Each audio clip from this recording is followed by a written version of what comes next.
Drinking alcohol, often heavily, common among people with cancer and also long-term survivors.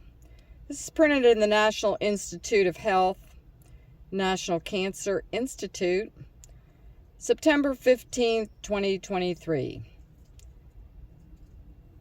Of about the 12,000 people that they interviewed who reported drinking alcohol, people with cancer, nearly 40% engaged in hazardous drinking. Drinking alcohol increases the risk of at least 7 types of cancer. For people being treated for cancer, regularly consuming a few beers or cocktails also has the other potentially harmful consequences, often making their treatments even less effective. And for long-term cancer survivors, there's some evidence that regular use may increase the chances of their cancer returning.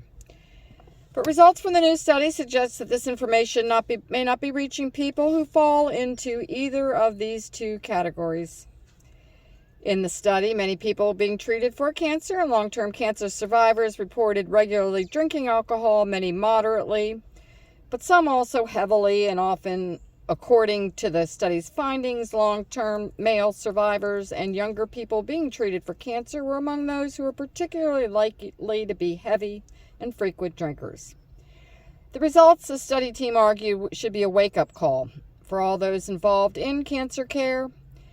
Taken together, our findings point to the immediate and unmet need to intervene on the behalf of individuals with cancer with risky drinking behaviors, wrote the study's lead investigator from the Washington University School of Medicine in St. Louis and her colleagues in the JAMA Network Open.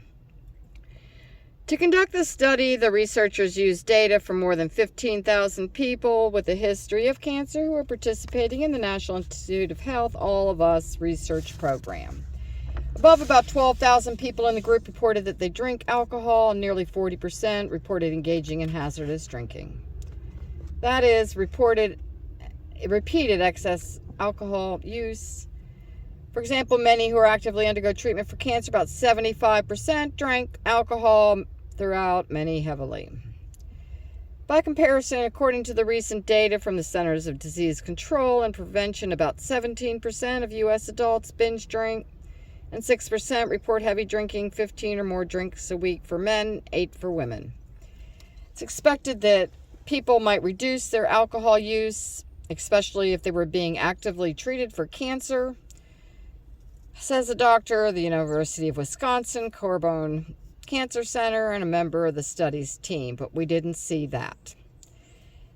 Even as rates of heavy drinking have skyrocketed in the United States over the last few years, being largely driven by the COVID pandemic, so is the realization that drinking has definite and serious harms, she continued. The public is really hungry to talk about it, the health impact of drinking, she said. I think we need to leverage these findings as part of the conversation. Well, they haven't been to Florida. Take advantage of the All of Us research program. The fact that drinking alcohol can cause cancer has received increasing attention in the past few years. The potential threat it poses to people with cancer and long-term survivors has largely been overlooked. Only a few studies have tried to capture the drinking behavior of cancer survivors, including those still undergoing treatment, says Dr. Collins, who is not involved in this new study, and little has been done to understand how to help those who are heavy drinkers change their behavior. It's time for a change, she said, and smaller studies, including several conducted in Europe, have found potentially harmful drinking behaviors among both people being treated for cancer and also long-term survivors there.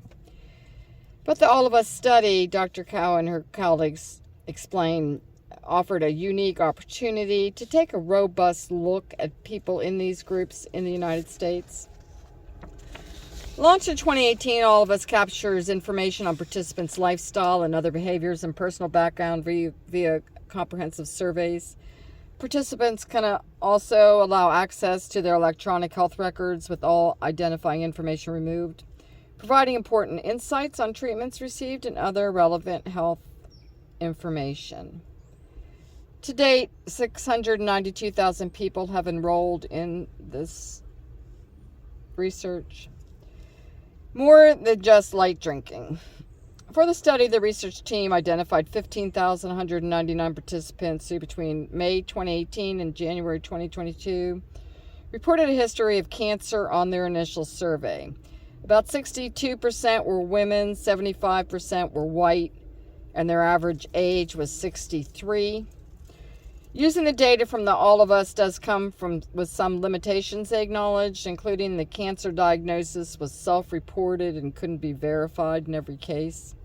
Because of the study's nature, it can also create certain biases in the data and may affect its accuracy, how relevant it is to the larger population of people with cancer and long-term survivors. Of people who reported a history of cancer, 11,815, 78%, said they drank alcohol.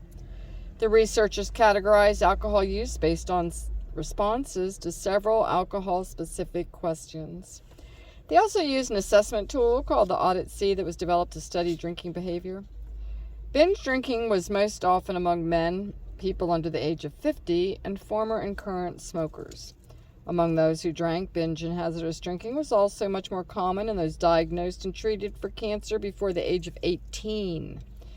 And although people who identified as Hispanic were less likely than white participants to report drinking alcohol, those who did drink were more likely to drink heavily.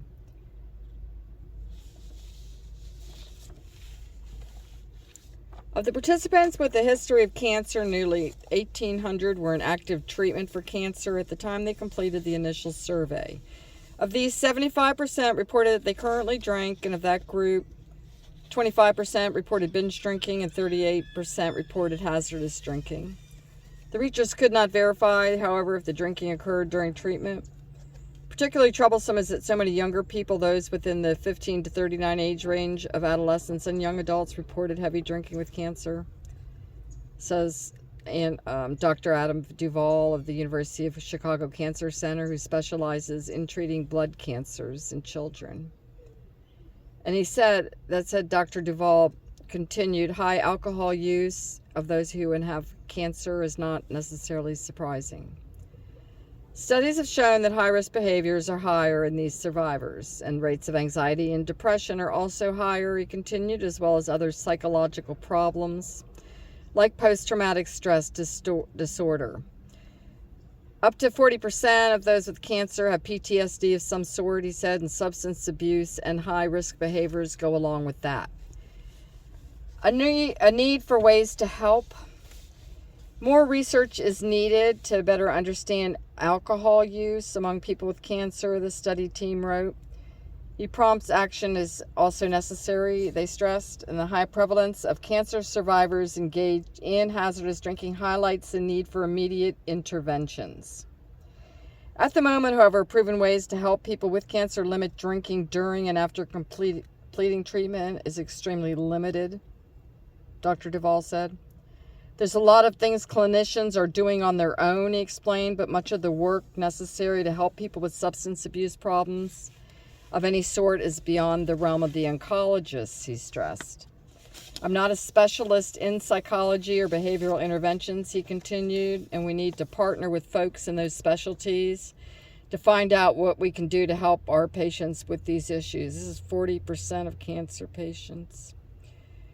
Dr. LeConte said that she has direct conversations with her patients about drinking and other behaviors that could affect their treatment. And often she directs some of that discussion to family members and loved ones who are with the patient, essentially recruiting them to help manage the patient's drinking. I try to normalize asking patients things like if they're drinking, how much and how they feel and how it affects them, she explained. She agreed with Dr. Duvall that oncologists and other clinicians who work with are stretched thin and rarely have the time or training to appropriately handle these issues. Greater collaboration with other specialties and clinicians who regularly interact with people with cancer, such as oncology nurses, to develop ways to reduce risky drinking behavior will be needed moving forward. Given the study's findings, there also needs a better understanding as to why so many cancer survivors have such high alcohol consumption, she continued. Could it be related to unrelated treated pain, depression, or other reasons? We need to better understand these root causes and how best to address them, she said. If you'd like to reproduce some or all of this content, you can see it in the National Cancer Institute's information.